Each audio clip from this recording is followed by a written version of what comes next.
How you doing? Hey, good to see you. I knew I recognized you from the other night. I just didn't know where. I want to start off by saying I know the last time I was up here, there was a lot of social media commentary about my hairstyle, the skullet, as we call it. So I'm not ashamed to rock the skullet. In the future, I'm going to keep this hat on, so keep you guys entertained in the media. So anyway, you can shake your head. I just want to attempt at a little laughter. Go ahead. What do you want to get accomplished on a short week, and kind of where are you at putting this defense together after your first scrimmage on Saturday? Yeah, the scrimmage was awesome. We had like 86 plays. Tons of stuff came up. Obviously, when you're in a team setting, lots of stuff to coach off of from a technique standpoint, from an execution effort standpoint. You know, the installation's been pretty much in for the majority of really after the fifth or sixth practice. And I'd say now I'm either tweaking things or, hey, let's maybe try this because this is working, you know, experimenting a little bit with some scheme stuff, experimenting with a little bit of personnel stuff, because I think we're pretty comfortable in, you know, where we're at from a menu or from a game plan standpoint. And then it's really just kind of continuing to emphasize the collectiveness of your defense to make sure that everybody's playing on the same page, executing as 11. The best defenses I've been associated with are not just have great players, obviously, and good schemes, but they play well together. So I think that's where the last, 4 or 5 practices days we have, it's not just the practices too, though. It's the meetings, it's the walkthroughs. It's just kind of continuing to galvanize that unit collectively. How do you think the connectivity is between those 11 guys, or whatever group of guys you have on the field at any given time? I think it's a work in progress, because it's you're kind of, you've got pieces. There's more than obviously just 11. And it's not the same 11 all the time. You know, we probably have a pretty firm 2 deep right now in terms of guys that are in the mix at different positions. And when we're saying multiple, we're multiple scheme wise, but we want to have as many personnel groupings as we can have that would then utilize our personnel. Some individual players do certain things. So that's one of the things, maybe going back to the first question, is how can we maybe, this guy kind of knows our scheme right now, but how can we maybe try him in a little couple different spots to see if he could add value to our defense. So I think it's getting there. And obviously we have the summer and really training camp to really get that thing tight. What do you feel best about so far this spring about the defense? I mean, is there anything you feel really good about this defense? I think we've been, if you look at the numbers, we've been, playing some pretty good man coverage. I think some of the additions we have in the secondary have allowed us to do that. And then we've kind of moved some guys around, and that's helped us. I think we've got some pretty good blitzers that we've been utilizing in different spots that I'm excited about, So those 2 areas I think are things that just kind of initially stand out. And I think the continued development of our defensive line has been good. Terry's doing a nice job with Phil, and I think those guys are coming along, since obviously that's an area of, that we lost some guys last year, but I think that they're getting better. So they would be the 3 areas that just kind of popping off of my head. How much have you grown in the secondary as far as finding players that you can trust? Rule mentioned the other day, I think he said 6 corners and 5 safeties who could start. So where is that in comparison to where it was 11 practices ago? Well, I think it's a long way away from the end of the season, even, because you kind of wondered where you were at, and then we added some pieces, and I would say all those pieces that we've added, not only in the secondary but on our defense, we're excited about. And we do feel like we've got, just as Matt said, those 6-ish guys that have gotten reps with the ones in different kind of scenarios. And some of them have played some other positions too, which helps allow us maybe to play at times 3 corners on the field, or obviously 3 true safeties. So it allows us to kind of put different pieces to the puzzle together. But I would say that unit collectively, as not only the numbers of it, but also how they've performed has been an area I think that should be a strength for us, and that's kind of, you guys have asked me about Snow a little bit, and that leads into that a little bit. Like, he has so much experience at other places with Matt, and so I'm constantly saying, okay, where do you think we are relative to this place, or where do you think we are relative to year? And that's kind of some good feedback, and I think we're in a pretty good spot right now. And with our back seven, really, not only just our secondary, but we're probably 3 deep at 2 linebacker positions and some of those guys add some pretty good versatility. So. You talk about the back seven. What about your front guys? What's the depth looking like there, and what did you see on Saturday from them? Yeah, I think that's a continued, work in progress. I think there are some guys that have solidified themselves as probably frontline players, but I think we have numbers there that we are trying to kind of stack, so to speak. Where is this guy after 10 practices? I think that's probably something maybe more so than the back seven that's really going to probably take its way all the way through training camp, just because the grind of that position, the health that's needed at that position, I think will affect things. And then obviously I think we have a couple young players coming in at that position that may end up helping us. So I think there'll be some maybe more fluidity there than maybe there is in the back seven. Andrew Marshall was an all-conference player at Idaho. How has he blended in here as a guy with a lot of experience and accolades coming here as a transfer? Yeah. I think I just mentioned that all the new guys we've talked about have really been nice additions. And I'm trying, I know you guys don't like this, but I'm trying my best not to single anybody out not because I don't want to give you guys information, because at the end of the day, it's all about building a team. But I would say we're very happy that Andrew's here, and I think he's going to have a strong impact on what we're doing in the back end. Hey, Coach, with the 3 safety positions on your defense, if you're going that avenue, what traits do you look for that kind of help you determine who fits where best? Right. From a secondary perspective, just as defensive back player, there's really 3 things you have to be able to do. You got to be able to cover, you got to be able to tackle, and you got to be able to play the ball.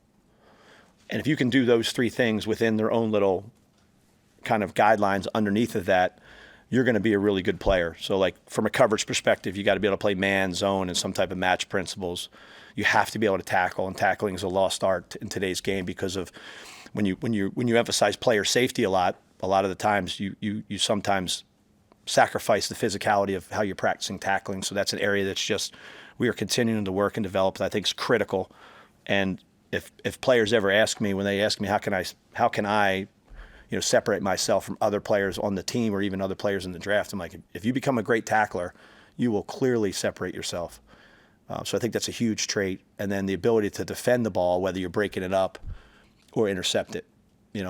Did studies throughout my 10 years in the NFL. If you're a player in college that's around the ball in college, you're going to end up being around it and intercepting it in the pros. So those are the 3 traits from a trait standpoint. And then you got to be smart, tough, and dependable, because you got to be somebody that, offenses are moving constantly.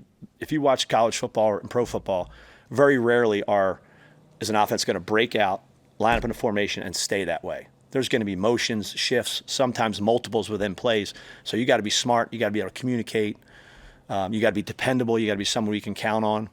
So those traits, I think, are the ones that, when you're looking at who's out there for us, it'll be those guys that have those physical traits we just mentioned, and then that level of smarts, toughness, and dependable that they can execute, play with effort, and finish. If someone asked you how much physicality is there in a typical Matt Rule practice, how would you characterize it? I've only worked with Matt for a full season, a training camp, a full season, and a spring, and I would say that is the level of physicality that he demands is elite, meaning that we are going to practice very hard. We're going to maximize the value of every single period. There's going to be a physical element in every one of them, whether it's individual, special teams, 9-on-7, perimeter. Like there's really, the only time we're jogging through and running through is right before practice. Other than that, everything is physical. And I told him that as the season was going last year. I mean, I think that's obviously a trait that his teams have always had, and now you know why. Because in order to be physical, you have to practice physical. You can't practice at a certain tempo and then expect that tempo is going to reflect itself, come games. So I would say that would be my first impression just overall. somebody said, why has Matt had so much success? I'm like, it's because we practice hard and we practice physical, we practice tough. And I think that shows itself on what I saw from afar in his teams at Temple and Baylor, and then obviously what we're going to be about and have been about here. Back to the tackling for a second. When you show guys on your team clips of who's a good tackler, both guys that you coach in the NFL or even a player here, who are you showing them clips of? I am showing them clips of secondary players that we had in Buffalo, obviously. Guys like Jordan Poyer was an elite tackler and worked at it. And it's not just like, hey, he's an elite tackler. It's because he would work at it in practice and he'd stay after. The kid, Taron Johnson, who's their nickel, was a great tackler. And then that kid, Christian Benford, that just signed, he was, I think one year he was the number one tackler in the league in the secondary. And a lot of it has to do with the fundamentals. It also has to do with the size of the players. You have to be big, strong. But I think you show everything, right? So like we had a presentation in the spring about Peanut Tillman, how he punches the ball. So you're just trying to use resources at all aspects of, okay, this is what we're coaching you on. And we always joke, sometimes you don't believe us. So let's just show you an NFL player doing it exactly like we coach it. Or let's show another guy we've coached in the past doing exactly like we coach it, because you're always trying to just give examples of what we expect, showing other people doing it correctly, and then therefore convincing them that they can. And tackling is a constant. We work it every single day in pre-practice, in practice, and even in today in practice. Actually, we were tackling some live situations because you have to get good at tackling. How are they doing? Progressing. I think it's on the right track, tracking the near hip, taking the extra step, tackling with dominant contact, getting body on body, convincing themselves. Some of these younger players convincing themselves that there's no alternative to it being a physical game. So if you ever want to get out there, you're going to have to be a physical player. So With the emphasis on player safety, how do you find the line between still being physical, still making dominant contact, but also recognizing that if you cross the line, then you'll get flagged and penalized for it? yeah, I think the constant thing is you're emphasizing player safety and health, but you're also convincing them on the level of physicality that's required. So you have to, that is a fine line, because football is a unique game because of the tackling aspect and because of the injuries that come with not just tackling, but how physical the game is. But I think what I've learned through the years is there's no substitute for actually tackling bodies. So like you can drill tackling a bag, and you see all these cute toys, the roller, donut bag, and sleds and things. But at the end of the day, like you have to practice tackling bodies, fitting up against bodies, striking bodies, and then tackling them to the ground at enough times to get you where you need to be. So I think it's just, I think what happened was when the player safety thing kind of really hit its peak, a lot of people backed away from the physical element of it and just constantly were teaching the fitting and the wrapping. And I think that's why the tackling has suffered through the years. So I think with Matt and how he emphasizes it and how we follow his lead, I think that's allowed us to be one of the better tackling groups. Speaking of the NFL, we won't get a chance to talk to you, I think, again before the NFL draft. So, NFL defensive backs really well. How do you assess, as Tommy and Isaac go into it, and then just the guys here, what do you tell them about, their potential futures, and what do you feel like Tommy and Isaac can potentially Yeah, as far as the guys that I was with last year, not just all the DBs, but all the players, I think they've all put themselves in pretty good positions based on the feedback that I've gotten from NFL scouts that I know personally, secondary coaches, defensive line coaches, defensive coordinators, GMs that have called me that I've either worked with or personal relationships. So a lot of those guys that participated in Pro Day, and even some of the offensive guys, just because they always want to know who knows stuff, I think they've really helped themselves with their off season. So it's going to be an exciting time for them. And at the end of the day, what I tell them is that where you get drafted is just where you start, because at the end of where you get drafted and who you get drafted to, that's just the beginning, and now the work begins again.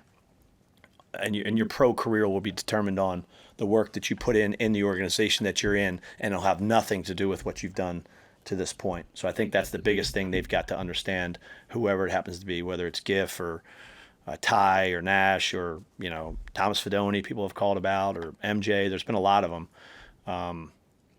So I'm glad that they're calling about him, because that means if they're calling about him, they're interested in adding them to their organization. Terry Braden's a new face. What sort of defines him? You oversee it. What has sort of defined him so far in your eyes? I would say the first thing is his work ethic. He's here all the time. He's working hard at it. He spends a lot of time with the players, within the rules and the hours you can spend, but like really investing into those guys. And I would say that, a quality that you want with all of your staff members is the loyalty to like, okay, this is what he's coached it to do, but this is the way you guys want to do. I want to do it this way. Meaning like towing the line and doing it exactly as Matt expects and as I expect, we expect, I guess you'd say. So I think he provides a lot of energy. I know he's looking forward to getting out on the road recruiting someday. I told him he can have some of my recruiting days, but we'll see. But I just think he's been a good, fresh addition to the staff that I think is going to continue to help our players get better. How, if at all, has your vision of what this defense is going to look like has changed from beginning of spring to now, just a little bit over a week later? I don't think it's really changed at all from a vision standpoint. I think I have a clearer picture of schematically what we're going to be able to do, of our personnel, obviously, considering, I knew the majority of the roster, but a lot of those guys have still gotten better. I think our offense has continued to get better. So then you measure it on like, okay, their improvement versus our improvement and where we are relative to where we need to be. So from a schematic standpoint, from a personnel standpoint, the picture's just getting clearer. And then obviously we just got to keep emphasizing the execution, the effort, finishing plays, those types of things. Because that ultimately is the identity of your unit is going to be how hard they play, how well they execute, how fast and physical they are, and are we making plays when the money's on the line in the fourth quarter or on third down or in the red zone? All good. Thank you all. Thank you.